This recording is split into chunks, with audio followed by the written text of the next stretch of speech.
तो दोस्तों ऐसे में इंडियन एयरफोर्स की रिक्वायरमेंट्स को पूरा करने के लिए C295 एयरक्राफ्ट का प्रोडक्शन भारत के अंदर किया जा रहा है। और वहीं आपको बता दें कि इंडियन एयरफोर्स की तरफ से C295 एयरक्राफ्ट को खरीदने को लेकर भी और साथ ही इंडियन नेवी और कोस्ट गार्ड की तरफ से भी मैरीटाइम वेरिएंट को खरीदने को लेकर इंटरेस्ट दिखाया जा रहा है। और रिपोर्ट्स के मुताबिक इंडियन नेवी और कोस्ट गार्ड को करीब करीब 15 ऐसे एयरक्राफ्टों की जरूरत है। लेकिन दोस्तों क्या आपको ये पता है कि एयरफोर्स का ये एयरक्राफ्ट जहां पर भारत में निर्माण किया जा रहा है तो वहीं पर नेवी के मैरीटाइम वर्जन को लेकर ये अपडेट आ रहा है कि ये शायद भारत में नहीं बनेगा बल्कि ये स्पेन के अंदर बनाया जाएगा। ऐसे में अगर मीडिया रिपोर्ट्स की माने तो C295 मैरीटाइम एयरक्राफ्ट पहले बैच का निर्माण स्पेन के एयरबस फैसिलिटी में किया जाएगा। और आपको बता दें कि कुछ समय पहले ही डिफेंस एक्विजिशन काउंसिल की तरफ से करीबन 15 C295 एयरक्राफ्टों के मैरीटाइम सर्वेलांस वर्जन का इंडियन नेवी और कोस्ट गार्ड के लिए खरीदने को लेकर एक अप्रूवल दिया गया है,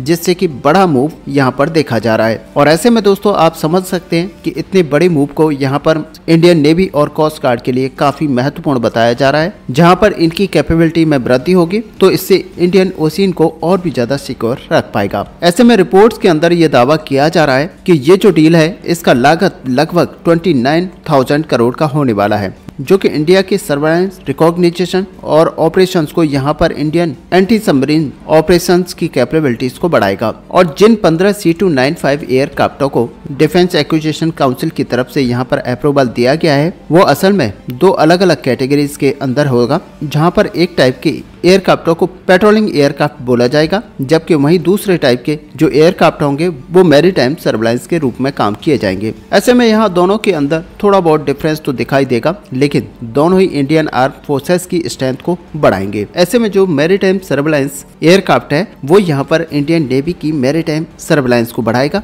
और मैरीटाइम पेट्रोल एयरक्राफ्ट असल में एंटी सबमरीन वॉरफेयर कैपेबिलिटीज के लिए होगा। और दोस्तों इन एयरक्राफ्टों के इंडक्शन को स्मूथली करने के लिए फिलहाल इन एयरक्राफ्टों के प्रोडक्शन को अभी 2 स्टेज में डिवाइड किया गया है। रिपोर्ट में ये भी दावा किया जा रहा है कि 15 एयरक्राफ्ट में से 4 एयरक्राफ्ट जहां स्पेन की फैसिलिटी के अंदर निर्माण किए जाएंगे, तो वहीं पर इंडियन नेवी और इंडियन कोस्ट गार्ड के लिए बाकी के जो 11 एयरक्राफ्ट होंगे वो गुजरात के अंदर टाटा और एयरबस की फैसिलिटी के अंदर निर्माण किए जाएंगे। अब दोस्तों इसी तरह से यहाँ पर इंडियन एयरफोर्स के एयरक्राफ्टों को निर्माण किया जाएगा। और आपको बता दें कि टोटल एयरफोर्स के द्वारा 56 ऐसे एयरक्राफ्टों को खरीदा गया है, जिनमें से 16 एयरक्राफ्ट स्पेन के अंदर फैसिलिटी के अंदर बन के डायरेक्टली यहाँ पर डिलीवर होंगे और साथ ही बाकी के जो 40 एयरक्राफ्ट हैं वो गुजरात के अंदर फैसिलिटी के अंदर बनाए जाएंगे। और आपको बता दें कि इन 40 एयरक्राफ्टों के साथ ही नेवी और कोस्ट गार्ड के 11 एयरक्राफ्टों को अगर ले लेते हैं तो भारत के अंदर 51 एयरक्राफ्टों को बनाया जाएगा। और यहाँ पर आपको ये भी जानना चाहिए कि जिस तर्ज पर गुजरात के अंदर इन एयरक्राफ्टों को निर्माण करने को लेकर फैसिलिटी को तैयार किया जा रहा है, उसे देखते हुए ये अंदाजा लगाया जा सकता है कि इन एयरक्राफ्टों को यहाँ पर बनने के बाद भी और भी एयरक्राफ्टों को यहाँ पर बनाया जाना है। और असल में ये जो फैसिलिटी जिस तरीके से यहाँ पर बनाई जा रही है उससे नहीं लगता कि 51 एयरक्राफ्टों को बनाने के लिए इस फैसिलिटी को तैयार किया जा रहा है, बल्कि यहाँ पर बताया ये भी जा रहा है कि इस फैसिलिटी को यहाँ पर कंप्लीट होने के बाद साथ ही इन एयरक्राफ्ट के मैन्युफैक्चरिंग को यहाँ पर कंप्लीट होने के बाद में और भी एयरक्राफ्टों को अवश्य निर्माण किया जाएगा।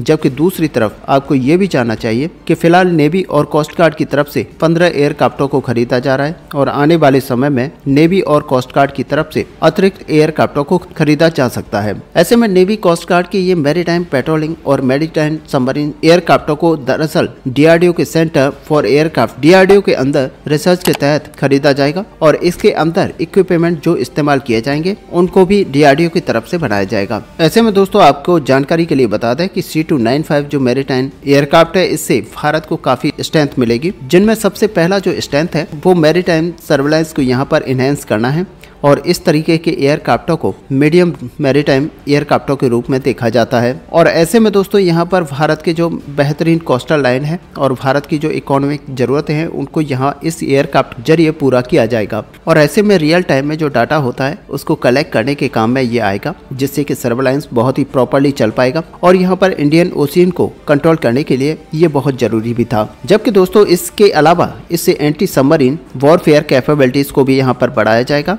यानी कि एयरक्राफ्टों में सबमरीनों को ढूंढने वाली कैपेबिलिटीज लगाई जाएंगी और उससे न्यूट्रलाइज करने के लिए भी कुछ ऐसे उपकरणों को लगाया जाएगा जिससे सबमरीनों को न्यूट्रलाइज किया जा सके। और ऐसे में दोस्तों आपको पता ही है कि इंडियन ओशियन के अंदर चाइना की एक्टिविटीज यहाँ पर बढ़ रही हैं, जिसकी वजह से भारत को यहाँ पर कुछ ऐसे एयरक्राफ्ट की जरूरत थी जो कि इस तरह की सबमरीन्स को यहाँ पर ढूंढ कर निकालें और उनको काउंटर भी कर पाएं।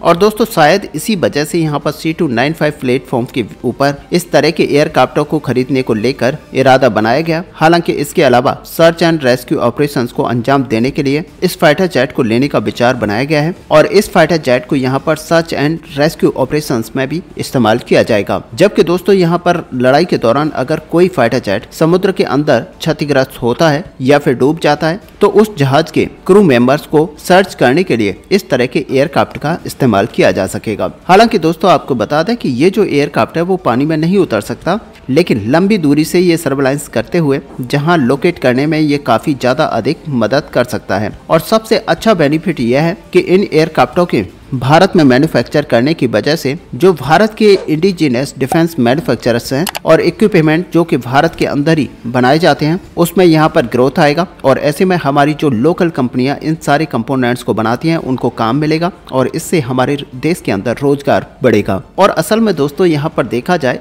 तो भारत अपनी फोर्स को यहाँ पर मॉडिफाई करने को लेकर ही साथ ही इंडिजनाइज करने को लेकर भी काम कर रहा है, क्योंकि भारत के अंदर ही ऐसे कंपोनेंट्स को बनाया जा रहा है और ज्यादा ध्यान इस पर दिया जा रहा है कि मेक इन इंडिया के तहत ज्यादा कंपोनेंट्स ज्यादा एयरक्राफ्ट को बनाकर तैयार किया जाए। अब दोस्तों जहां एक तरफ एयरबस जैसी बड़ी कंपनी के हथियारों को निर्माण करने को लेकर भारत के अंदर ही काम किया जा रहा है, तो वहीं पर यूरोप के और भी बड़ी कंपनी यानी कि साब ग्रुप की तरफ से एक महत्वपूर्ण और उन्नत मात्रा के हथियार को भारत में ही निर्माण करने को लेकर शुरुआत कर दी गई है। और दोस्तों यहाँ पर हम बात कर रहे हैं स्वीडन के रिक्वायरलेस गन का, जहाँ पर ये हमारे भारत के अंदर ही बनाई जाएगी और काफी लंबे समय से भारत की इंडियन आर्मी के द्वारा यूज की जाती है। और दोस्तों इंडियन आर्मी की आवश्यकताओं को देखते हुए इसको भारत के अंदर बनाना स्टार्ट किया जा चुका है और भारत के अंदर बनाते हुए इसे काफी लंबे समय तक बनाया जाएगा, जिससे कि भारत को सीधे तौर पर फायदा होगा। और दोस्तों यहाँ पर मेनली फोकस रखा जा रहा है कि भारत के अंदर जो भी हथियार या फिर कंपोनेंट्स बनाए जा रहे हैं वो मेक इन इंडिया के तहत बनाए जा रहे हैं और ज्यादा से ज्यादा कोशिशें की जा रही है कि दूसरे देशों से कुछ भी इम्पोर्ट ना किया जाए, बल्कि उसको टेक्नोलॉजी के साथ भारत के अंदर ही बनाया जाए और भारत के अंदर ही टेक्नोलॉजी को ट्रांसफर करवाया जाए। और ये बड़ी इनिशिएटिव है जो कि हमारी सरकार के द्वारा उठाई गई है। और ऐसे में दोस्तों आप आगे आने वाले समय में देखेंगे कि किस तरीके से भारत के डिफेंस का एक्सपोर्ट काफी गुना यहाँ पर बढ़ता हुआ दिखाई देगा, क्योंकि इंडिजनाइजेशन करने के तौर पर भारत के अंदर ही कई सारे कंपोनेंट्स और साथ ही हथियारों को बनाया जा रहा है। ऐसे में दोस्तों इस बड़े अपडेट को लेकर आपका यहाँ पर क्या व्यू है, आप अपना व्यू हमें कमेंट में लिखकर जरूर बताएं। साथ ही अगर वीडियो आपको अच्छी लगी हो तो लाइक और शेयर करना ना भूलें। मिलते हैं नेक्स्ट वीडियो में, तब तक के लिए जय हिंद जय भारत।